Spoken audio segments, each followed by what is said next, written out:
Hello everyone, AKTU के इस नए लेक्चर सीरीज़ में आप सभी का स्वागत है। ये जो सब्जेक्ट आज हम स्टार्ट करने जा रहे हैं that is irrigation and water resources engineering, जिसका पहला टॉपिक हाइड्रोलॉजिकल साइकिल है। So let us now first see the learnings which you can learn after the completion of this syllabus, and then we will move on to the first unit. So my name is Shivam Pandey and now let us start with this thing. So let us first talk about this here, the course outcome for this code. The subject code that AKTU is using here is KC078. This is a final year subject, and let us see the different modules that have been given to you. First is this, in the very first unit you will be learning about the hydrological cycle, evaporation process and the consumptive use. If we talk about the second unit, you will be learning the stream flow measurement, that is if you talk about the river and the different streams which are there, तो कितना उसमें flow हो रहा है ना, कितना discharge उसमें possible है. So that is the main thing here, and then we will also understand the hydrograph theory, because hydrograph is very much important in understanding the runoff problems. Okay, बारिश कितनी हुई, कितना रन ऑफ में चला गया पानी, okay कितना हमारे लिए बचा हुआ है पानी for the utilization of different purposes. तीसरे यूनिट में हम बात करेंगे इरिगेशन की. ओके, इरिगेशन चैनल्स क्या होते हैं और वाटर लॉगिंग के लिए क्या क्या इफेक्टिव मेजर्स हम लोग लेते हैं. Next in the fourth unit we will be discussing the regulatory and the control systems of the canal and the irrigation outlets. तो हम वहाँ पे देखेंगे कि आउटलेट्स कितने प्रकार के होते हैं और उसके अलावा हम उसको कैसे कैसे कंट्रोल करते हैं, so that there is no spilling of the water, or I could say that there is proper utilization of the water because of the canal use.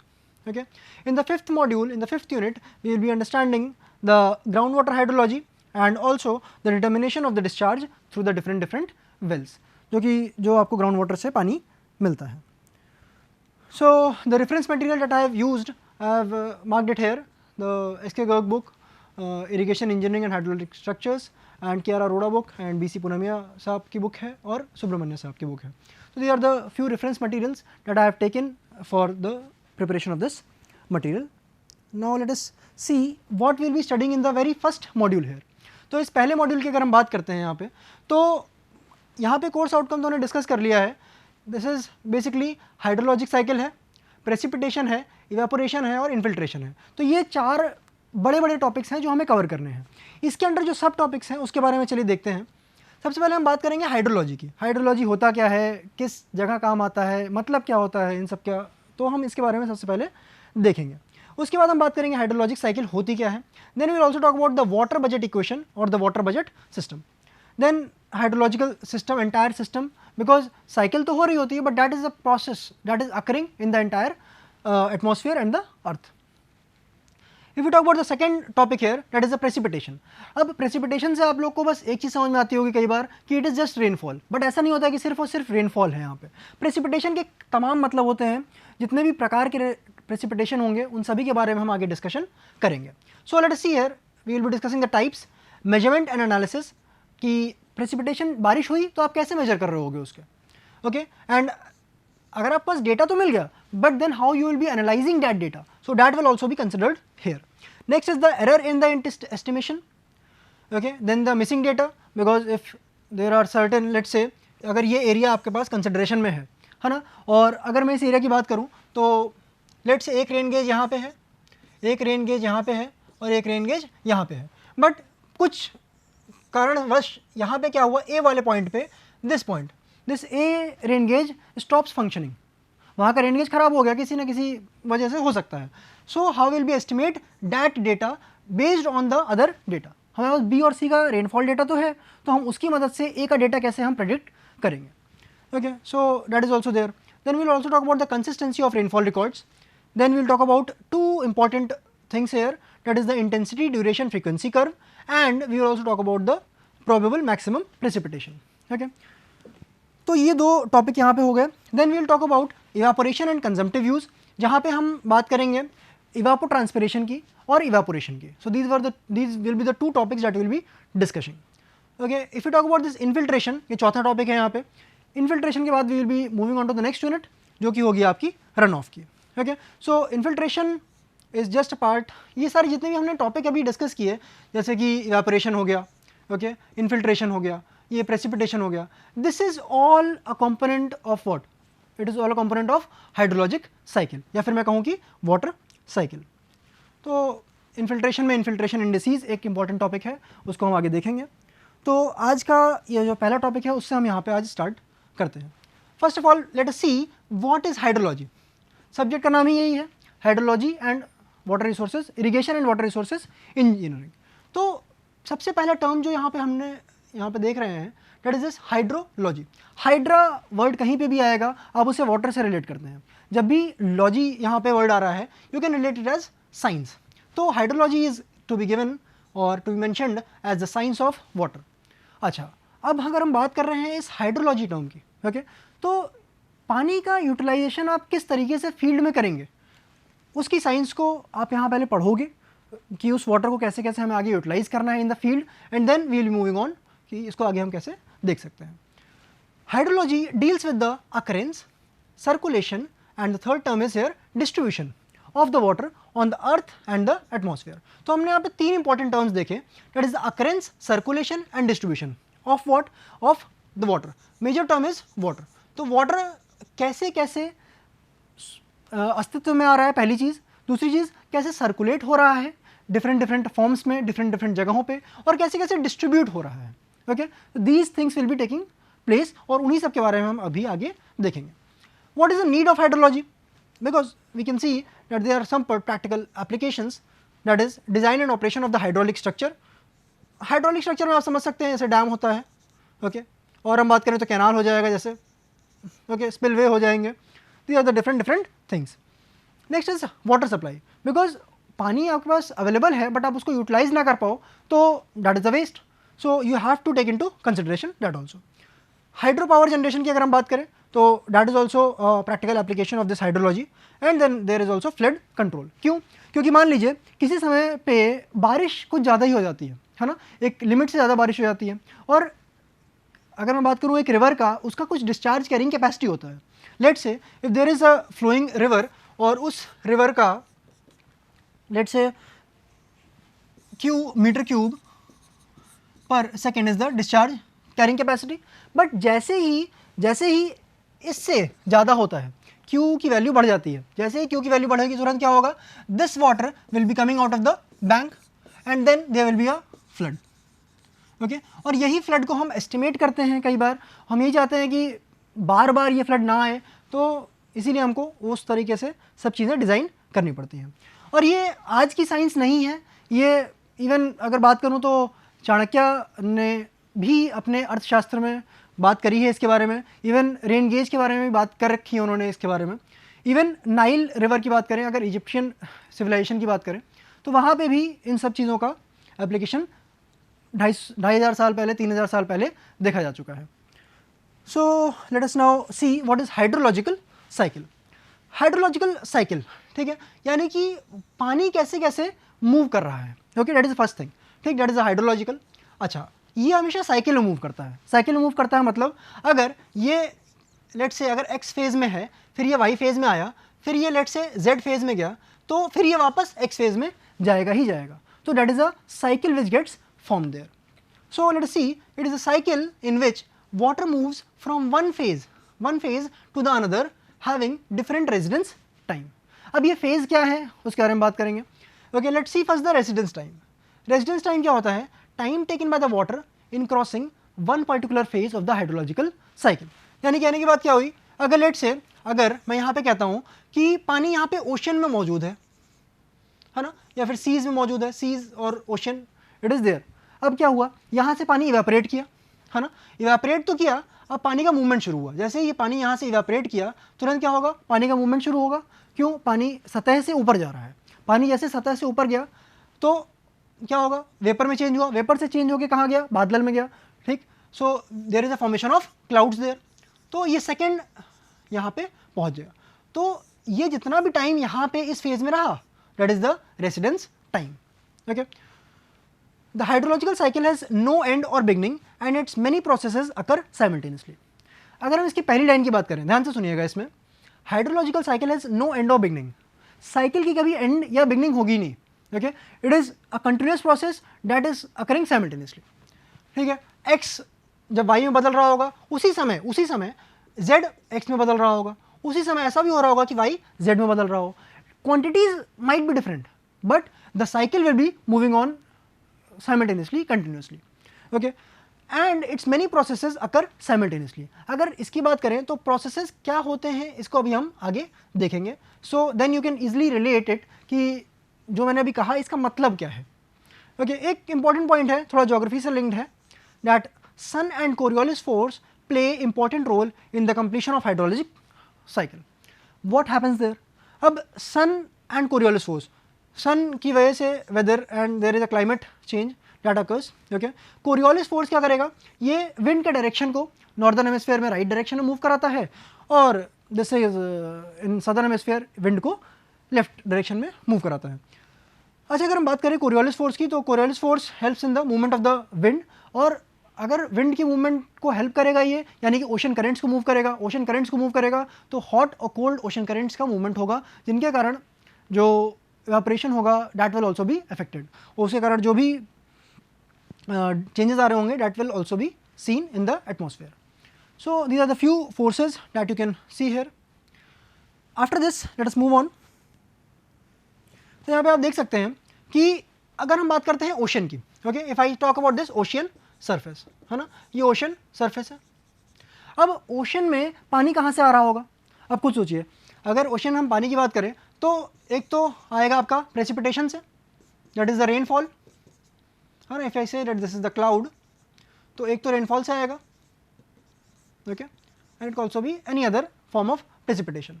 और दूसरा क्या होगा, रन ऑफ के टर्म्स में आएगा, जो पानी बह बह के आ रहा है कहीं ना कहीं से, ज़मीन से आ रहा है और खेतों से आ रहा है, कहीं ना कहीं से आ रहा है, अलग अलग नदियों से होता हुआ आ रहा है. So that is also reaching there.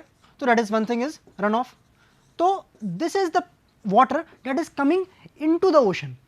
तो इसमें आप एक चीज़ समझ में आपको यहाँ पे समझनी पड़ेगी कि there is some water that is coming inside, so that is the incoming water.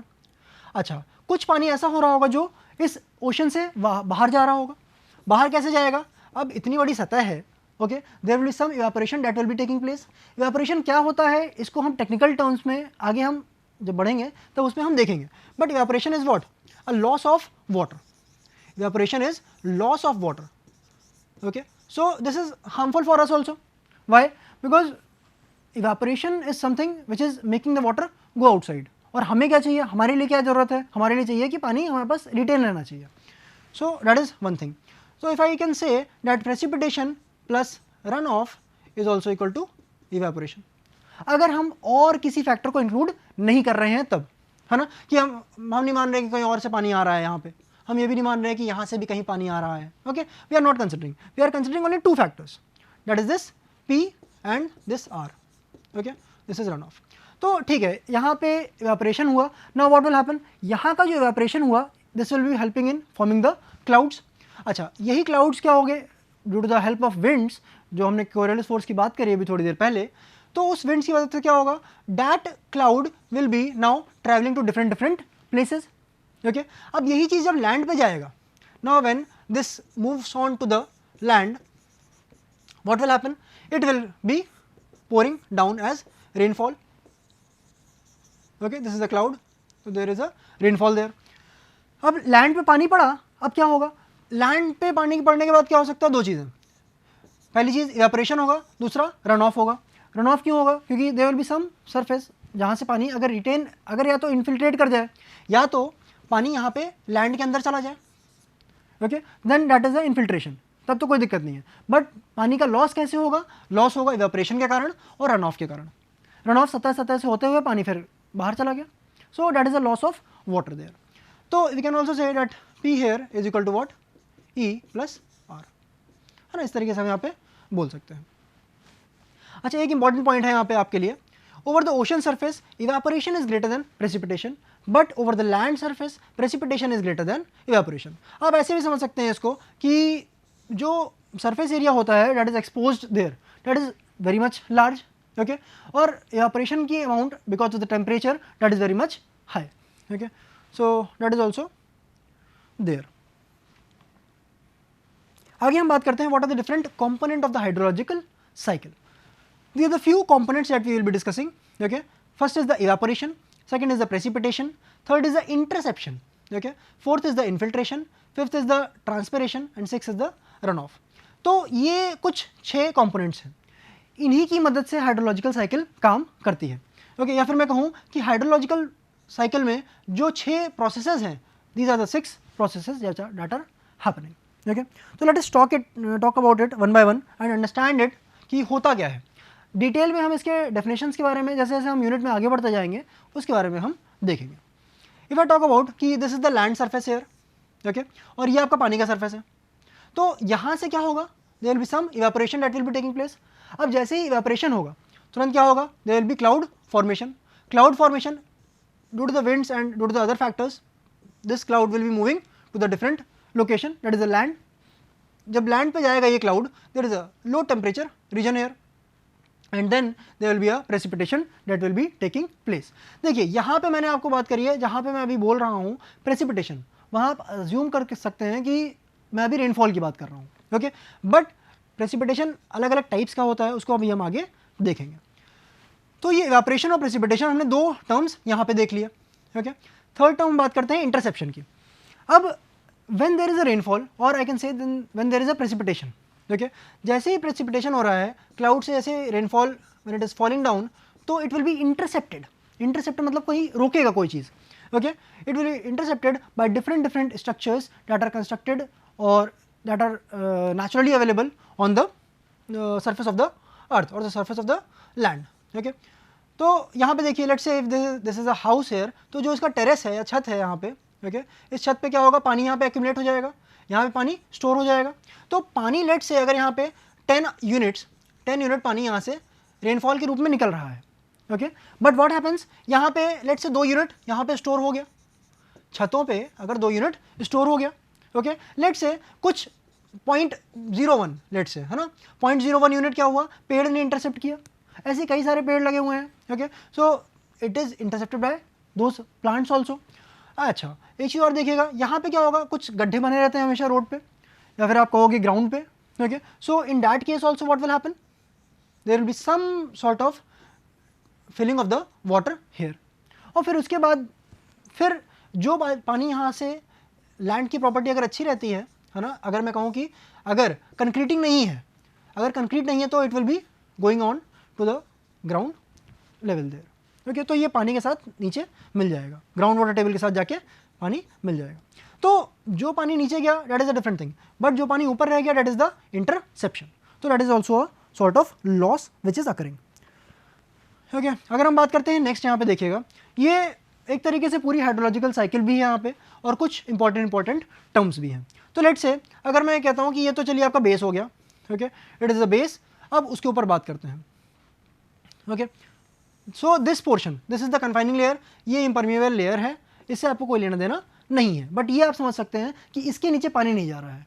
Okay, तो that is one basic thing. अच्छा, अब ऊपर चल के देखते हैं। यहाँ पे मैं कह रहा हूँ कि this is the surface of the that is there.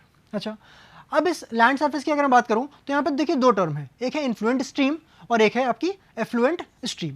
Okay, अब इन्फ्लुएंट स्ट्रीम की बात करते हैं तो influential stream basically arid areas में होता है और इसमें 2 तरीके का लॉस बहुत ज़्यादा देखा जाता है। पहला होता है इवेपोरेशन लॉस, दूसरा होता है सीपेज लॉस। तो यहाँ पे भी आप देख सकते हैं, अगर यहाँ पे पानी यहाँ पे स्टोर्ड है this in this influent stream, तो क्या होगा, there is some loss. Loss कैसे हो रहा है, ग्राउंड वाटर में चला जा रहा है पानी। जैसे ही ग्राउंड वाटर में जा रहा है पानी, तो ये पानी जाके कहाँ मिलेगा, ये पानी जाके जो ग्राउंड वाटर टेबल है नीचे उसमें जाके मिलेगा। So this zone here, this zone, ये जोन कौन सा है, ये ग्राउंड वाटर टेबल वाला जोन है, जो कि आप यूटिलाइज कर सकते हो फॉर योर वाटर सप्लाईज। तो जो इन्फ्लुएंट स्ट्रीम है वहाँ का पानी इन्फिल्ट्रेट कर गया और इन्फिल्ट्रेट करके कहाँ पहुँचा, ग्राउंड वाटर में पहुँचा। दैट इज़ वन थिंग, ये हो गया इन्फ्लुएंट स्ट्रीम। अब यही चीज़ यहाँ पे एक चीज़ और समझिएगा क्या, कि ये पानी तो यहाँ पे वाटर टेबल में है, कुछ वाटर ऐसा होगा जो कि ऊपर जाएगा सरफेस पे। कैसे जाएगा, कहाँ पे जाएगा, it will be moving on and joining the effluent stream. Okay, so this base flow is here, हम इसका हमने जो नाम दिया है that is the base flow which will be there, और ये जो है आपके स्ट्रीम के साथ जाके मिल जाता है। So any stream will be having some base flow and then जो भी बारिश वारिश हुई है उसका पानी उस स्ट्रीम में रहेगा, उस नदी में रहेगा। अच्छा, अगर हम बात करते हैं इस इस एफ्लुएंट स्ट्रीम की, तो अब एफ्लुएंट स्ट्रीम में क्या हो रहा है, एक तो रेन वाटर तो जो आ रहा है वो आ रहा है, साथ ही साथ में जो यहाँ पे बेस फ्लो है डैट इज़ ऑल्सो देयर। तो इसमें पानी की मात्रा अच्छे अमाउंट में है, ज़्यादा अमाउंट में है, तो यहाँ से क्या होगा, इवेपोरेशन भी हो रहा होगा, तो that will be a loss of water. Okay, base flow तो क्या कर रहा है, पानी को ऐड ऑन कर रहा है, बट जो इवेपोरेशन हो रहा है that is contributing to the loss of the water. अच्छा, अब यहाँ से क्या हुआ, इवेपोरेशन हुआ। अच्छा, जब हम पेड़ों की बात करते हैं तो कहीं पे भी अगर आपको पेड़ दिखाई देता है, आपको समझ में आता है, तो there will be a process that is called as evapotranspiration which will be occurring from there. तो एक प्रोसेस होगा इवेपोरेशन एंड देन एक प्रोसेस होगा इवेपोट्रांसपिरेशन, तो these two things will be occurring there. So that is one thing here. Also हमने एक और term discuss कौन सा किया था, precipitation. So by the formation of the clouds then there will be rainfall and that is termed as a type of precipitation. तो rainfall एक type का प्रेसिपिटेशन यहाँ पे आपको देखने को मिलता है। Okay, so there is evaporation of water, there is formation of cloud, there is rainfall. When there is rainfall, then there is a influent stream that is getting filled up. Also getting filled up is the effluent stream. और फिर क्या हो रहा है, यहाँ पे ground water flow में ये जाके पानी मिल जा रहा है। Also, so this groundwater table is getting raised. Okay, it gets raised here. Then base flow के थ्रू क्या हो रहा है, एफ्लुएंट स्ट्रीम में पानी जा रहा है, एफ्लुएंट स्ट्रीम से फिर पानी इवेपोरेट हो रहा है, फिर ये क्लाउड बनाएगा। So this is the entire cycle which is occurring there. Okay, एक चीज़ और हम बात करें तो यहाँ पे होता है ओवरलैंड फ्लो और एक थ्रू फ्लो।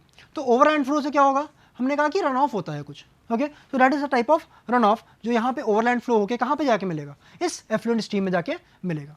अगर हम बात करते हैं थ्रू फ्लो की, तो थ्रू फ्लो क्या हो रहा है, ये जो यहाँ से पानी आया, okay this is got inflated here, और ये पानी यहाँ जाके नीचे से जाके इसमें मिल रहा होगा। तो these are the two types of flow that is also being discussed here. तो ये हो गया आपके components of the hydrological cycle. अब हम बात करते हैं कैचमेंट एरिया की। अगर मैं आपसे यहाँ पे बोलूँ कि this is the top view of a land, of a ground, अगर मैंने कहा कि एक कोई एरिया है, ठीक, अब ये एरिया है, अब इसी एरिया को मैं यहाँ पे आपको दिखा रहा हूँ। Okay, let's say this is a huge piece of land, और क्या है कि एक यहाँ से this is a stream that is flowing. Stream नदी भी हो सकती है, ओके, छोटा सा स्ट्रीम भी हो सकता है, बड़ी सी नदी भी हो सकती है, it can be anything. Okay, so this is the stream that is flowing. अच्छा, ये जो है इस स्ट्रीम से कुछ पानी यहाँ पे भी होगा, इधर भी होगा, इधर भी होगा, या फिर मैं कहूँ अगर बारिश होती है तो this water will be coming and joining the stream here, या फिर यहाँ पे। तो ये जो पूरा एरिया है जहाँ पे इस रेनफॉल ने इस स्ट्रीम की मदद की, इस रेनफॉल ने इस स्ट्रीम की मदद की, उसको हम क्या कह देंगे, एक कैचमेंट एरिया। पानी यहाँ पे आप कैच कर ले रहे हो, that is the catchment area. अच्छा, अगर मैं इसके क्रॉस सेक्शन की बात करूँ, ये तो आपको टॉप व्यू दिख रहा है ऊपर से, and this is the river that is flowing. अगर मैं इसका साइड व्यू की बात करूँ तो आप साइड व्यू कैसे देखोगे, this is the river that is being hair.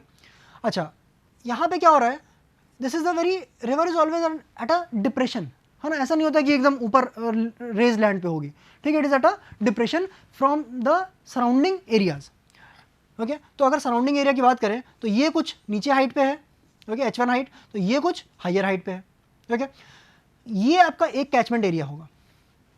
This entire is one catchment area. Okay, तो आपका ये एक कैचमेंट एरिया यहाँ पे दिख रहा है। यहाँ पे देखिएगा आप इसको, if I say that this is the rainfall that is taking place, है ना, ये जो रेनफॉल अगर यहाँ पे हम बात करते हैं तो ये रेनफॉल का पानी क्या होगा, कुछ इधर जाएगा, कुछ इधर आ जाएगा। तो जब ये इधर आएगा तो रन ऑफ के चक्कर में ये यहाँ पे पानी इसके पास आके जुड़ जाएगा। जैसे ही पानी यहाँ पे आके जुड़ता है, so that is the reason for the discharge getting increase in this river. Okay, but यही पानी क्या होगा, ये कुछ पानी उधर भी जा रहा होगा, है ना। In case rainfall is occurring on this side also. अगर रेनफॉल सारी इधर ही अकर करती है, रेनफॉल सारी अगर इधर ही अकर करती है, तो this portion will be getting a good amount of water, this catchment area will be getting a large amount of discharge, but in this case here in this region, this portion here, there will be a very much less amount of water that will be available. but मान लीजिए कि उधर भी rainfall होता है, और मैं अगर इसको एक्सटेंड करूं तो कुछ इस तरीके से यहाँ पे बना सकता हूँ कि ये आपकी दूसरी स्ट्रीम है, स्ट्रीम नंबर 2, और ये आपकी स्ट्रीम नंबर लेट्स से 1 है। तो you can also see that this is a second catchment area. Okay, तो ये आपका कैचमेंट एरिया यहाँ पे आपको देखने को मिलता है। नाउ लेट अस सी, जो हमने अभी तक डायग्राम में देखा उसी को बस हम यहाँ पे अब वर्ड्स में देख लेते हैं एक बार, so that you can get a very good understanding of the catchment area. The area draining into the river और a stream is called catchment area. अगर मैं इतनी ही बात बोलता हूँ तो ये गलत हो जाएगा, बट अगर मैं कहता हूँ the area draining into the river और a stream is called catchment area of that particular stream with respect to a given location. तो कैचमेंट एरिया आप जब भी बताएंगे हमेशा उस पर्टिकुलर स्ट्रीम के लिए बता रहे होंगे, उस पर्टिकुलर नदी के लिए बता रहे होंगे, उस पर्टिकुलर वाटर बॉडी के लिए बता रहे होंगे। ओके, अगर मैं कहता हूँ कि this is the entire area और ये नदी यहाँ पे बहती हुई जा रही है, तो ये जो कैचमेंट एरिया है ना, ये this is the catchment area ए, तो ये इस रिवर का है। Let's say this is the river Ganga here. Okay, तो ये जो कैचमेंट एरिया है ये रिवर गंगा का है, तो हमें उस स्ट्रीम को भी बताना पड़ेगा and then we will be talking about the catchment area, also known as watershed और ड्रेनेज बेसिन भी बोलते हैं, क्योंकि पूरा का पूरा पानी वहाँ पे आके कलेक्ट हो रहा है एक तरीके से। ओके, और the area is getting the water there. A catchment area is separated from its neighbouring area by a ridge known as water divide और डिवाइड। तो आप यहाँ पे देख सकते हैं कि ये जो यहाँ पे पोर्शन है, this is dividing this area and this area, ये जो है यहाँ पे is dividing this area and this area. तो एक आपका कैचमेंट एरिया ये है, एक आपका कैचमेंट एरिया ये वाला है। Okay, so that is what we have discussed here, catchment area, water divide and the another thing that is divide. एक चीज़ हम बात कर चुके हैं यहाँ पे अभी तक, वाटर बजट इक्वेशन की, इसको हम नेक्स्ट लेक्चर में भी आगे कंटिन्यू करेंगे। यहाँ पे आप कुछ चीज़ें समझ लीजिए, वाटर बजट, अगर मैं बात करता हूँ बजट की, तो आप ये समझ सकते हो कि there might be some source of income in your family, तो कुछ पैसा आपके पास आ रहा है। अच्छा, there will be some expenses that will be occurring in your family, so कुछ पैसा आपके यहाँ से जा रहा है। अगर आपके पास इनकमिंग ज़्यादा है और आपके पास आउटगोइंग कम है, लेट्स से एक्सपेंसेस आपके कम है, तो क्या होगा, income minus the expenses will be what, leading to increase in the saving. तो यही यहाँ पे भी कंसेप्ट हम अप्लाई कर रहे होंगे कि कुछ पानी आपके पास आ रहा है कैचमेंट एरिया में और कैचमेंट एरिया से ही कुछ पानी बाहर जा रहा होगा। कुछ कंपोनेंट होंगे ऐसे जो पानी को लेके आएंगे, कुछ कंपोनेंट ऐसे होंगे जो पानी को बाहर लेके जाएंगे। So we will be describing the inflow and the outflow of the water. अगर हम इसको और दूसरे टर्म में बात करें तो इसको हम ये कह सकते हैं कि जितना मास ऑफ इनफ्लो है minus the mass of outflow is equal to the change in the storage here. Okay, अगर मैं इसी को वॉल्यूम के रिस्पेक्ट में बात कर दूं, तो क्या हो जाएगा, volume of the inflow minus volume of outflow will be equal to the change in storage. तो water budget equation will be depicting the net storage that is going to occur in the catchment area. So we will be discussing this water budget equation in the next class. We will be discussing what are the different components of the inflow and what are the different components of the outflow. Okay, so with this I come to an end of this lecture, and then we will be discussing the water budget equation and precipitation in the very next class. Thank you.